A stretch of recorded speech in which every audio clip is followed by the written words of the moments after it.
골로새서 강의 17번째 시간입니다. 골로새서 3장 5절 말씀입니다. 같이 읽겠습니다. 그러므로 땅에 있는 지체를 죽이라. 곧 음란과 부정과 사욕과 악한 정욕과 탐심이니 탐심은 우상 숭배니라. 아멘. 오늘은 3장 5절 말씀 한 절을 가지고 좀 자세히 보려고 합니다. 5절의 시작도 그러므로입니다. 앞에 내용과 연결되었다는 거죠. 앞절인 4절이 어떤 내용이었습니까? 성도의 영적 현실, 정체성에 관한 이야기였습니다. 보세요. 보시는 것처럼 우리의 생명이신 숨겨졌던 그리스도가 나타날 때 우리도 영광 안에서 그와 함께 나타나게 될 것이다. 이런 내용이었습니다. 영광스러운 존재라는 거죠. 성도의 영적 현실을 담고 있는 내용이었습니다. 그렇게 영광스러운 존재, 즉 하늘을 사는 신이 되었으니까 그러므로 이제는 땅에 있는 지체를 죽여라. 이런 내용입니다. 이 땅에 있는 지체를 죽이라. 이 문장부터 좀 살펴보도록 하겠습니다. 땅에 있는 지체를 죽여라? 무슨 뜻입니까? 땅에 있는 지체. 정확하게는 그 땅 위에 있는 그 지체들. 이런 건데요. 그것들을 죽여라. 이렇게 말하고 있습니다. 여기에 이 지체라는 단어를 사용했기 때문에 우리 몸의 일부, 그러니까 내 안에 있는 어떤 것, 이런 암시를 주고 있습니다. 그런데 그것이 땅 위에 있는 것들이다. 이렇게 말하고 있거든요. 땅과 지체. 어울리는 단어 조합이 아닙니다. 여기에 이 지체로 번역된 이 단어를 사전에서 찾아보면 사물의 일부, 몸의 일부, 이렇게 나옵니다. 사람의 장기만을 뜻하는 단어가 아닙니다. 문맥으로 볼 때 여기서는 지체라는 단어가 어울리지 않습니다. 지체가 아니라 구성원, 구성 요소들, 이렇게 해야 문맥에 맞습니다. 그러니까 땅 위에 있는 구성원, 그러니까 땅을 구성하는 여러 가지 요소들이다. 이런 의미라는 거죠. 물론 이런 것들이 우리 안에 들어와 있는 것들이기도 합니다. 그 땅, 세상이 우리 안에 들어와 있는 것 아니겠습니까? 그러나 그건 해석의 영역입니다. 번역은 항상 말씀드려온 것이지만 번역자는 문자 그대로, 그러니까 직역하는 것이 정석입니다. 따라서 땅에 있는 지체, 이것보다는 땅의 구성 요소들, 즉 그 땅, 그 세상이 갖고 있는 본성, 본질적인 속성, 이것을 담고 있는 그런 문장입니다. 자, 여기에 이 땅 위에 있는 지체들, 이것에 대해서는 바로 이어서 구체적인 예들이 등장하기 때문에 그때 좀 더 설명드리겠습니다. 그러면 이 땅을 구성하는 그 요소들, 그런 것들을 죽여라. 자, 이런 내용인데, 이 죽여라, 죽이라. 자, 이 동사가 관건입니다. 죽이라는 명령문이 나왔기 때문에 우리 성경의 번역자도 지체라는 단어를 등장시킨 것이 아닐까 짐작됩니다. 그러니까 내가 죽일 수 있는 어떤 것, 이렇게 돼야 하니까 말입니다. 그런 면에서 지체라는 단어를 선택한 것 같습니다. 그러나 여기에 이 죽여라, 이 죽이라로 번역된 단어를 좀 들여다봐야 합니다. 이 단어가 이 죽이다라는 뜻만 가지고 있는 단어가 아니란 말이죠.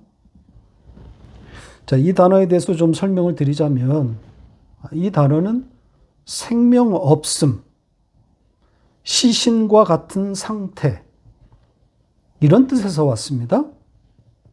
그래서 생명 없는 것으로 간주하다, 죽은 것으로 생각하다, 이런 뜻을 가지고 있습니다. 지금 이 문장의 문맥으로 볼 때 이 땅의 것들을 죽여라, 이것보다는 땅에 있는 그 구성 요소들, 그 본성들을 죽은 것으로 여겨라, 그렇게 생각해라, 이것이 맞습니다. NAS 성경, New American Standard, 이 성경에는 그렇게 번역했습니다. 보시죠. 보시는 것처럼 죽은 것으로 여겨라, 이렇게 번역하지 않았습니까?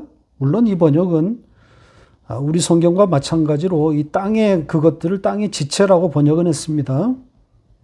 그러니까 너희의 몸을 죽은 것으로 여겨라, 이렇게 읽으라는 거죠.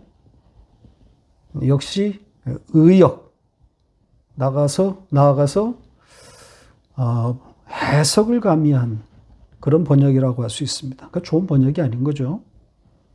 번역은 해석의 영역으로 넘어가면 안 되는 겁니다. 아무튼 지금 동사 이야기를 하고 있는데요. 죽여라가 아니라 죽은 것으로 여겨라, 간주해라, 이것이 문맥에 맞습니다. 종합해 보면 너희는 땅을 구성하고 있는 그것들, 이 땅의 것들을 죽은 것으로 여겨라, 이런 내용입니다. 그러니까 이 땅, 세상에는 생명이 없다는 거죠. 산 것처럼 보이지만 다 죽은 것들이라는 겁니다. 자, 야고보서 3장을 보겠습니다. 3장 14절로 16절 같이 읽겠습니다. 그러나 너희 마음속에 독한 시기와 다툼이 있으면 자랑하지 말라. 진리를 거슬러 거짓말하지 말라. 이러한 지혜는 위로부터 내려온 것이 아니요 땅 위의 것이요 정욕의 것이요 귀신의 것이니 시기와 다툼이 있는 곳에는 혼란과 모든 악한 일이 있음이라. 보시는 것처럼 이 땅 위의 것을 정욕의 것이다, 귀신의 것이다, 이렇게 말하고 있지 않습니까? 생명 없음이란 말이죠. 그러니까 영광스러운 존재가 된, 그러니까 신이 된 성도는 세상을 이렇게 여겨야 되는 겁니다. 이렇게 바라보는 것이 맞습니다. 하늘이 된 성도는 이 세상을 바라보는 눈, 우리가 기독교 세계관이라고 그렇게 부르는데, 이 세상을 구성하는 것들을 다 죽은 것으로 그렇게 여겨야 하는 겁니다. 그러니까 이 세상의 본질, 이 본질적인 속성이 생명 없음이란 말입니다. 여기서 출발해야 하는 겁니다. 그런 면에서 본질적으로 이 세상을 사는 것은 허무입니다. 지독한 허무라고 할 수 있습니다. 그러니까 땅에 대해서, 이 세상에 대해서 어떠한 희망도 갖지 말라는 의미란 말이죠. 어떤 가치도 부여하지 않습니다. 물론 모든 것이 허무이니까 이 의미 없고 가치 없는 이 땅에서의 삶을 포기하라든지 막 살라든지 또 포기할 그런 용기까지는 없다면 속세를 떠나서 깊은 산속으로 들어가라든지 뭐 이런 이야기가 아닙니다.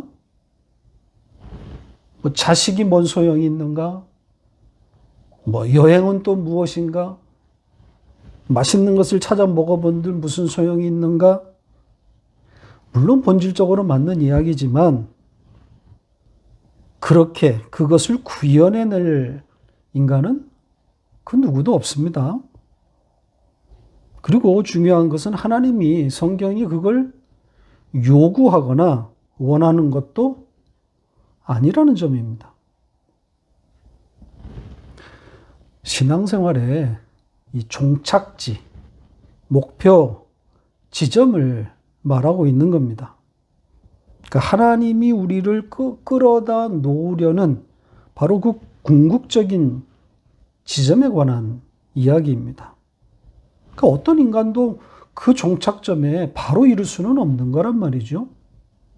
조금 이따가 말씀을 드리겠지만 이 죽을 때까지 우리를 달라붙는, 따라붙는 이 자아숭배, 우상숭배의 그 탐심 때문에 그 무아의 세계로, 자기를 없애는 그 세계로 좀처럼 넘어갈 수가 없습니다. 이 세상의 덕 없음, 생명 없음을 알았으니까 욕심을 버리고 나를 비워내는 그 지경, 그 하늘을 사실 우리는 잠시 경험하고 잠시 머물 때도 있는 것이지만 그것도 잠깐이란 말입니다. 얼마 되지 않아. 거울에 비친 나를 보면서 또 그 나를 꾸미고 있는 그런 우리란 말이죠. 무한 반복 아닙니까?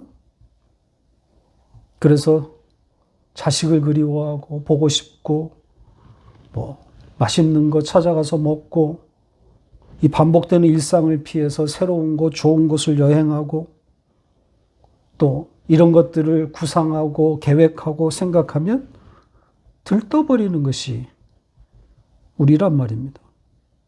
선악과를 따먹은 인간은 뼛속까지 피 한 방울까지 철저히 세상 친화적일 수밖에 없습니다. 하나님만으로 만족이 안 되는 거란 말입니다. 얼마 전에 어떤 유명한 학자가 이런 말을 하는 것을 들었습니다. 인간을 기분 좋게 하고 흥분시키는 이 도파민이라고 하는 물질이 있는데 그 도파민이 인간의 뇌에서 언제 분비되는지에 대해서 말하면서 반복되는 일상에서는 분비되지 않는다고 합니다. 그러니까 객관적으로 다른 사람들이 볼 때는 엄청나게 좋은 일이라고 할지라도 반복되는 일상이나 충분히 예견되었던 일이라면 도파민이 분비되지 않는다는 겁니다.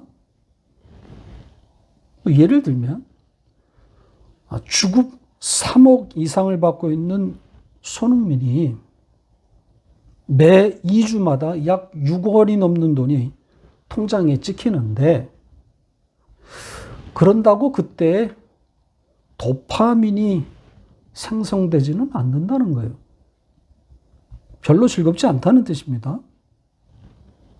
그러니까 다른 데서 재미를 찾을 수밖에 없는 거죠. 뭐 예를 들면 3억이 아니라 주 5억을 받는 뭐 새 계약이 성사되었다든지 아니면 뭐 생각지도 않았던 보너스를 받게 되었다든지 그럴 때 도파민이 나온다는 거예요. 과학자들이 인간을 연구해 보니 이렇다는 겁니다. 그러니까 꾸준한 만족이 없다는 의미가 되는 거죠. 인간은 실증이란 말입니다. 그래서 더 재미있는 것, 뭐 더 깜짝 놀랄 만한 기이한 것, 이것을 찾아다니게 되는 거죠. 모든 인간이 그렇게 태어났고 또 그렇게 살아가고 있는 겁니다. 그래서 늘 새로운 목표, 새로운 꿈을 만들어서 거기에 진력하게 되는 거란 말이죠. 제가 복음을 알게 되었을 때 그 초기에 이걸 오해하고 있었습니다. 제가 방언을 경험했을 때 그때 감정과 좀 비슷합니다. 구름 위를 떠다니는 뭐 그런 느낌? 완성이고 따라서 더 이상 세상에 속아 넘어가지는 않을 것이다. 그 거짓말에 넘어가지 않을 것이다. 그런 그 자신감. 뭐 다 된 줄로 착각한 거죠.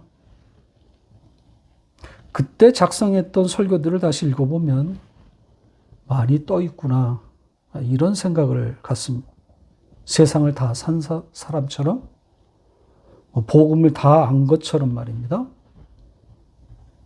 그 뒤로 얼마나 넘어지고 좌절하고 실수하고 허우적댔는지 말도 못합니다. 물론 앞으로도 더 그럴 것이고요. 그래서 하나님이 끌어가시는 것이 아니라면 낭패구나. 이런 생각이 절실해지는 겁니다. 나를 믿을 수가 없어요. 몸 컨디션에 따라서 내가 할 수 없는 이 뇌의 호르몬 작용에 의해서 변덕이 쥐끌듯 한단 말이죠. 얼굴에 반점이 올라오고 수술했던 부위에 살갗들이 피부가 부풀어 올라오고 그래서 가렵고 아프기 시작하면 만사가 귀찮고 짜증이란 말입니다.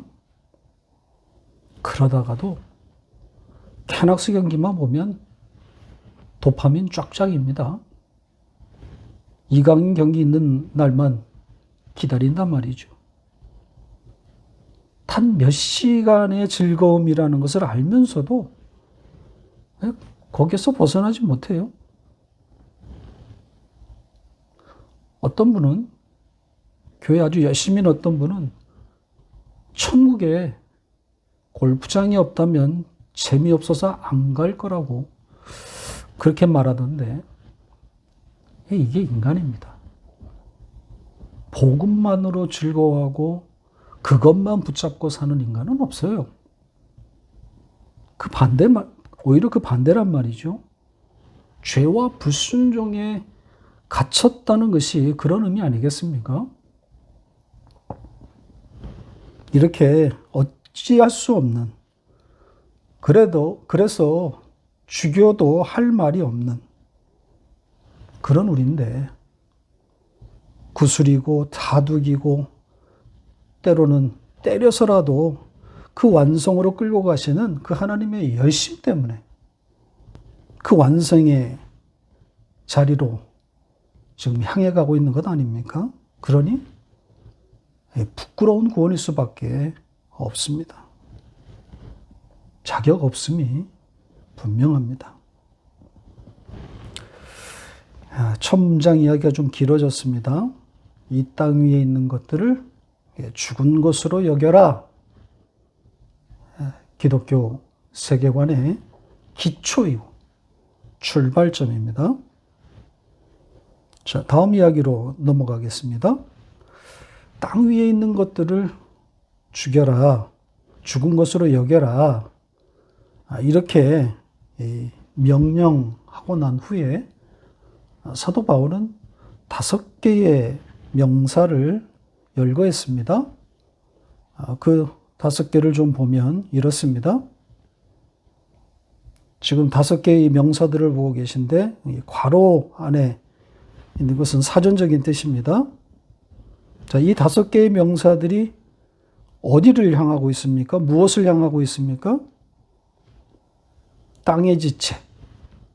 앞에 나왔던 땅을 구성하는 구성 요소들, 바로 그 단어를 향하고 있는 거죠.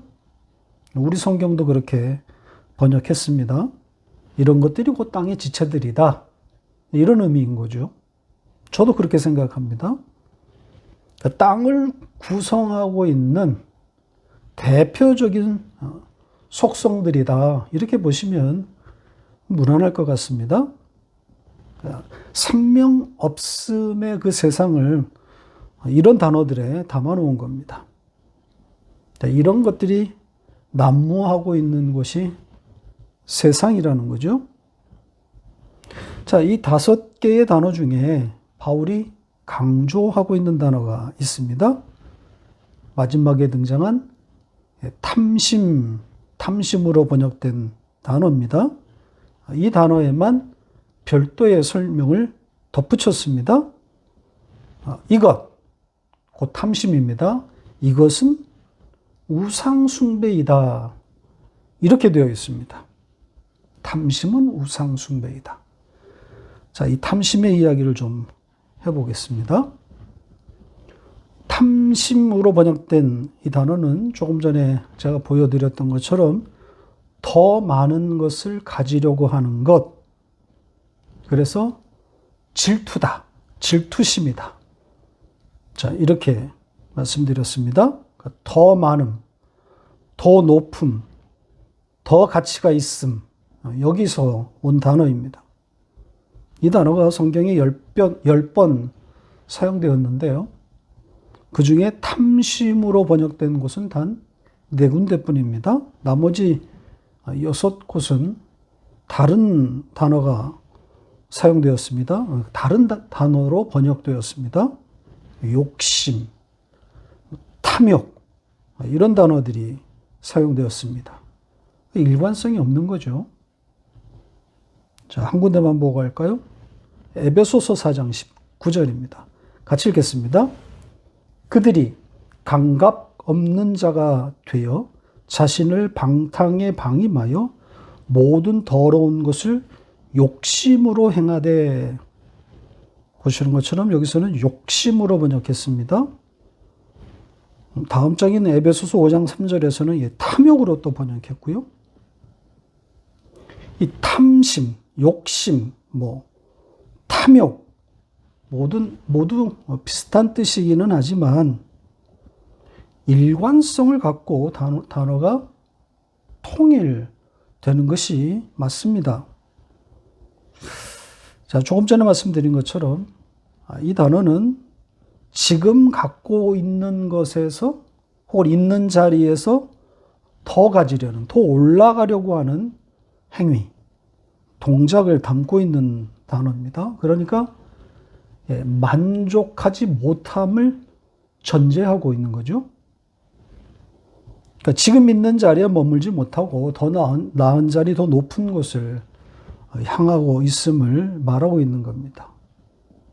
그러니까 이 단어는 세상, 그리고 그 세상을 품고 있는 우리 인간의 그 본성, 이것을 잘 담고 있다고 할 수 있겠습니다. 이 탐심, 욕심, 이 단어 하나로 마치 인간이 다 설명이 될 만큼 아주 강력한 단어입니다.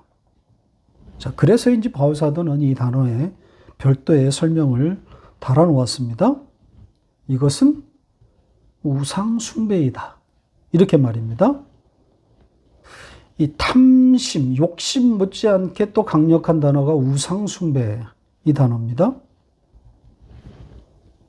지금 이 편지를 받게 될 골로새의 성도들, 이들의 배경은 유대 배경입니다. 그러니까 유대인들에게 있어서 이 우상숭배라는 단어는 결코 잊을 수 없는 강력한 단어입니다. 이스라엘이 망할 때마다 등장하는 단어 아닙니까? 멸망의 결정적인 이유가 바로 이 우상 숭배의 문제란 말입니다. 이스라엘이 패망할 때마다 선지자들이 지적했던 것이 바로 이 우상 숭배 아닙니까? 바로 그 단어, 그 뼈아픈 단어를 등장시켜서 탐심을 설명하고 있습니다. 자, 그러면 우상 숭배에 대한 이야기를 좀 해보죠. 우선 이 단어부터 좀 분석해 보겠습니다. 이 우상숭배라고 번역된 이 단어, 두 단어가 결합된 합성어입니다. 가짜신, 다른 신, 이런 뜻을 가진 명사, 에이돌론이란 단어와 경배, 섬김, 이런 뜻을 가진 라트레이아, 이 두 단어가 합쳐졌습니다. 그러니까 가짜 신을, 다른 신을 섬긴다, 이런 뜻인 거죠.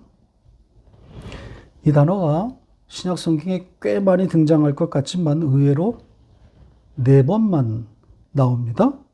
여기 골로새서에 한 번, 고린도전서, 갈라디아서, 그리고 베드로전서, 이렇게 한 번씩 등장합니다.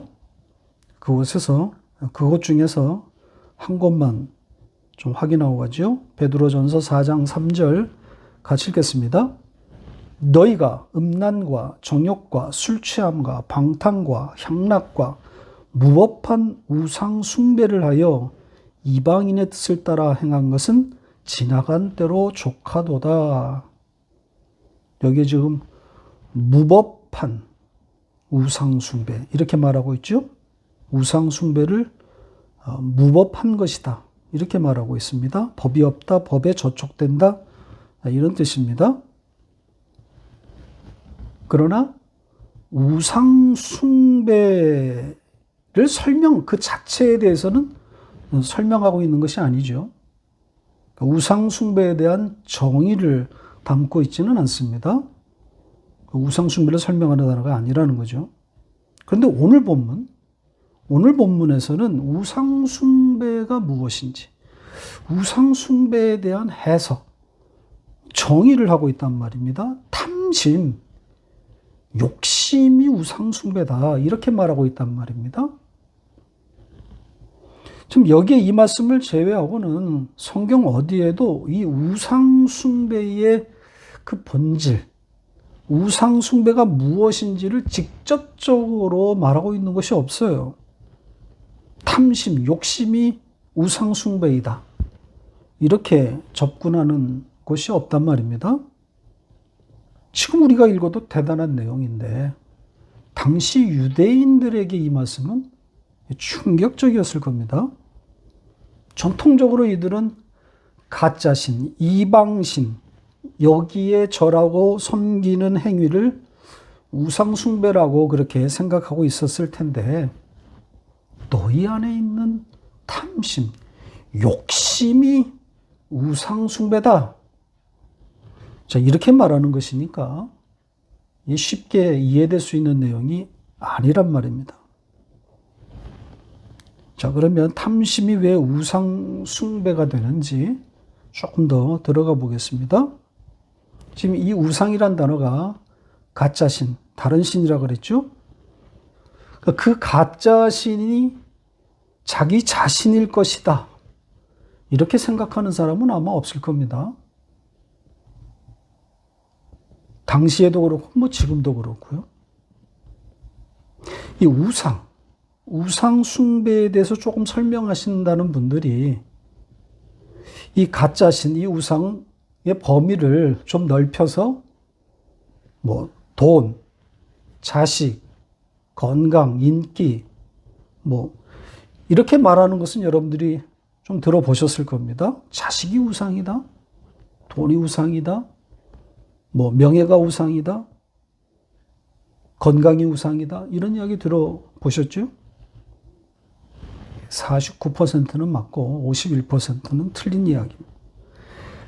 자기 자신과 연결지었다는 점에서는 점수를 좀 줄 수 있지만, 그러나 자기 자신을 우상으로 보지 못하고 있다는 면에서는 틀린 이야기입니다. 욕심이 우상숭배이다, 바울의 이 해석은 정말 탁월합니다. 성경의 맥을 정확하게 꿰뚫고 있습니다. 인간을 정확하게 보고 있는 거죠. 인간의 본성, 그 본질을 제대로 파악하고 있는 겁니다. 선악과를 먹고 타락한 인간은 그때로부터 자기 자신을 신으로 여기는, 신으로 섬기는 자들로 전락된 거란 말입니다. 선악과를 따먹고 눈이 밝아져서 하나님과 동등한 존재가 되었단 말입니다. 그러니까 실제로 그렇게 되었다는 말이 아니라 인간들이 그렇게 생각하게 되었다는 거죠. 자, 선악과를 따먹는 그 장면으로 좀 가볼까요? 창세기 3장 4절로 7절 같이 읽겠습니다. 뱀이 여자에게 이르되 너희가 결코 죽지 아니하리라. 너희가 그것을 먹는 날에는 너희 눈이 밝아져 하나님과 같이 되어 선악을 알 줄 하나님이 아심이니라. 여자가 그 나무를 본즉 먹음직도 하고 보암직도 하고 지혜롭게 할 만큼 탐스럽기도 한 나무인지라. 여자가 그 열매를 따먹고 자기와 함께 있는 남편에게도 주매 그도 먹은지라. 이에 그들의 눈이 밝아져 자기들이 벗은 줄을 알고 무화과 잎을 엮어 치마로 삼았더라. 뱀이 하와에게 어떻게 속삭였습니까? 선악과를 먹으면 눈이 밝아져 하나님과 같이 된다. 이렇게 말하죠. 그리고 실제로 선악과를 먹고 눈이 밝아지는 일이 일어났습니다. 그러니 아담에게 어떤 생각이 들어왔겠어요? 뱀이 말했던 것처럼 하나님처럼 된다. 이 생각이 들어왔을 거란 말이죠. 선악을 구별하는 자가 되었구나. 이러지 않았겠습니까? 그래서 실제로 자기가 벗은 것을 알아버렸습니다. 그래서 무화과 잎으로 가리지 않습니까? 이 말씀이 의미하는 바가 뭡니까? 인간의 전적 타락 아닙니까? 그 타락의 핵심 내용은 바로 자기가 하나님처럼 되는 겁니다. 자기 중심으로 살아가는 존재가 되는 겁니다. 평생 여기에 묶이는 거란 말이죠. 그 묶임에 대해서, 그 상태에 대해서 로마서와 갈라디아에서 죄와 불순종에 갇혔다, 묶였다 이렇게 말하고 있단 말입니다. 그러니까 하나님 없이 살아가는 존재, 신이 된 자기를 경배하는 우상 숭배자가 되는 겁니다. 자, 갈라디아서 3장 22절 같이 읽겠습니다. 그러나 성경이 모든 것을 죄 아래에 가두었으니 이는 예수 그리스도를 믿음으로 말미암는 약속을 믿는 자들에게 주려 함이라. 여기에 모든 것을 죄 아래에 가두었다. 하나님이 가두어 버렸다는 겁니다. 다 예외 없이 죄 밑에 갇혔다는 그런 뜻이에요. 그러니까 우상 숭배와 관련해서 해석하면 모든 인간은 자기, 자아를 숭배하는 자로 묶였다는 겁니다. 그리고 풀려날 수 없다는 겁니다. 그러니까 우상 숭배는 인간의 본질인 거예요. 본성인 거예요. 그래서 이 인간의 역사, 성경인 이스라엘의 역사, 이게 다 우상 숭배의 역사들이란 말이죠. 이스라엘이 다른 신, 이방신을 섬기는 것, 보통은 이걸 우상 숭배라고 말하죠. 본질은 그게 아닌 거죠. 이스라엘이 자기 하나님을 버리고 우상을 섬긴 적이 없어요. 다만 그 이방인의 방식으로 하나님을 섬겼을 뿐이란 말이죠. 그런데 성경은 그걸 우상 숭배라고 말하고 있어요. 왜요? 자, 신명기 9장으로 한번 가볼까요? 10절로 12절 같이 읽겠습니다. 여호와께서 두 돌판을 내게 주셨나니 그 돌판의 글은 하나님이 손으로 기록하신 것이요 너희의 총의 날에 여호와께서 산상 불 가운데서 너에게 이르신 모든 말씀이니라. 40야를 지난 후에 여호와께서 내게 돌판 곧 언약의 두 돌판을 주시고 내게 이르시되 일어나 여기서 속히 내려가라. 내가 애굽에서 인도하여 낸 내 백성이 스스로 부패하여 내가 그들에게 명령한 도를 속히 떠나 자기를 위하여 우상을 부어 만들었느니라. 자, 모세가 시내산에서 십계명을 받고 있을 때 산 아래서는 이스라엘이 이 금소를 만들어 놓고 하나님을 예배하는 일이 일어났죠. 그 사건에 대해서 지금 하나님이 하신 말씀이에요. 여기 우상에 대해서 뭐라고 말씀하셨습니까? 자기를 위한 우상, 이렇게 말씀하신단 말이죠. 오늘 본문과 맥을 같이 하고 있지 않습니까? 우상 숭배가 무엇인지, 그 우상 숭배의 본질을 담고 있는 내용입니다. 그러니까 인간은 자기를 위해, 자기 만족을 위한 신을 만드는 그런 존재라는 거죠. 자기를 돕고 자기를 만족시켜줄 그 자기의 신을 찾는 겁니다. 그 자기 밑에 둘 신을 찾는 거란 말이죠. 이게 우상숭배의 본질입니다. 자기를 위해 자기를 위한 신. 바로 그거란 말입니다. 그러니까 죄와 불순종에 묶인 인간은 여기서 한 발치도 벗어나지 못합니다. 평생 이렇게 이 탐심, 이 자기 만족을 위한 우상 숭배에서 떠나지 못합니다. 이건 본질, 본성의 영역이기 때문에 기도나 묵상으로 해결될 주제가 아닙니다. 영성, 즉 이 경건의 훈련으로 극복해낼 수 있는 그런 성질의 것이 아니란 말이죠. 하나님이 가두었는데 어떻게 풀려난단 말입니까? 신앙생활은 그 갇힘에서 풀어나려고 안간힘을 쏟는 전 과정이 아니라, 그게 아니라 그 갇힘을 보면서 그 갇힘으로 인해 하나님의 약속을 보는 것, 그걸 붙드는 것, 이게 신앙생활입니다.